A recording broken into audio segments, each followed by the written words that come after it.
विघातक व्यवसायाविरोधात रुई छत्तीसची ग्रामसभा संतापली. 2000 ग्रामस्थांचा एल्गार व्यवसाय बंद न झाल्यास आत्मदहनाचा इशारा. नगर तालुक्यातील रुई छत्तीसची येथे झालेल्या ग्रामसभेत गावातील वैश्य व्यवसाय व कला केंद्र तात्काळ बंद करण्याची एक मुख्य मागणी करण्यात आली. गेल्या अनेक दिवसांपासून सुरू असलेल्या सामाजिक विघातक व्यवसायांमुळे गावाचे वातावरण दूषित होत असल्याचा आरोप ग्रामस्थांनी केलाय. या ग्रामसभेला जवळपास 2000 ग्रामस्थांची अभूतपूर्व उपस्थिती होती. नगर तालुका पोलीस ठाण्याचे कर्मचारीही ग्रामसभेत उपस्थित होते. गावातील महिलांनी विशेषतः या व्यवसायांमुळे सामाजिक अधपतन होत असून पुढील पिढीच्या चुकीच्या दिशेने जात असल्याची तीव्र भावना व्यक्त केली आहे. विघातक व्यवसाय तात्काळ बंद न केल्यास आत्मदहनासारखा टोकाचा मार्ग स्वीकारण्याचा इशारा ग्रामस्थांनी यावेळी दिलाय. तसेच भविष्यात कोणतीही अनुचित घटना घडल्यास तालुका व जिल्हा प्रशासन जबाबदार राहील असा ठाम इशाराही ग्रामसभेत देण्यात आलाय. ग्रामसभेतून व्यक्त झालेला हा संताप म्हणजे सामाजिक स्वच्छतेसाठीचा इशारा असून प्रशासनाने तातडीने कठोर कारवाई करावी अशी जोरदार मागणी ग्रामस्थांनी केली आहे.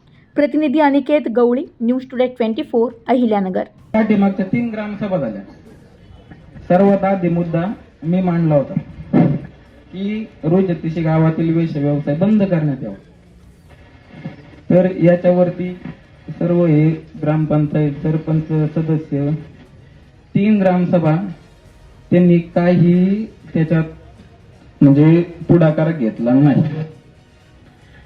आता पुढाकार जरी घेतला असेल तरी किंवा राजकीय किंवा कोणताही हेतू सोडून हे सामाजिक दृष्ट्या हा मुद्दा उचलून धरणं गरजेचं आहे.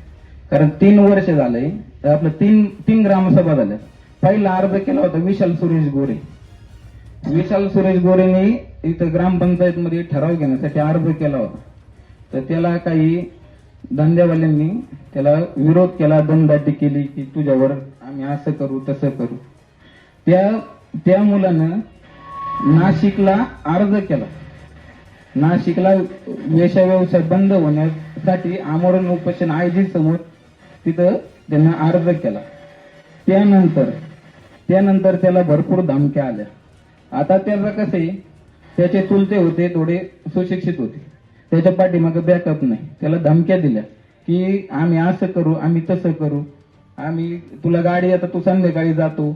आता विषय असा आहे की एकटा माणूस करणं हे अपरिहार्य आहे. त्याच्यासाठी एकटा माणूस काय करणार आहे. त्याने अर्ज केला पण बिचारांना नाईलाजानं आता त्याला पोलीस अधिकारी आले, तुमचे पोलीस अधिकारी ते आले.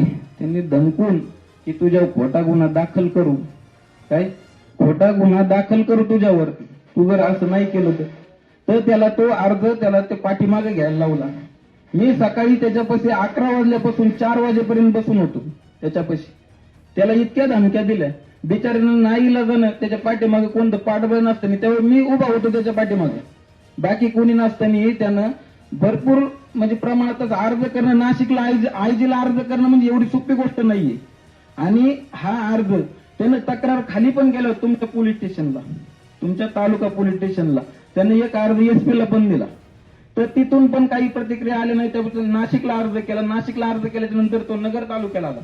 नगर आणि हे परमिट रूम याच्या नावाखाली खोटे लायसन परमिटचे याच्यात गाव वाटतात. ही सगळ्या गोष्टी कळतात माणसाला.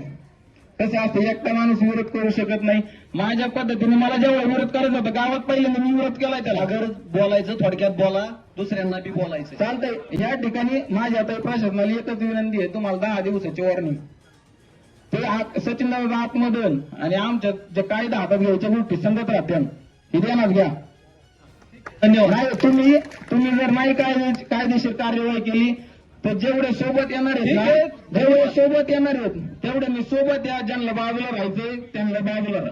धन्यवाद. एवढं बोलून मी 2 शब्द संपवतो.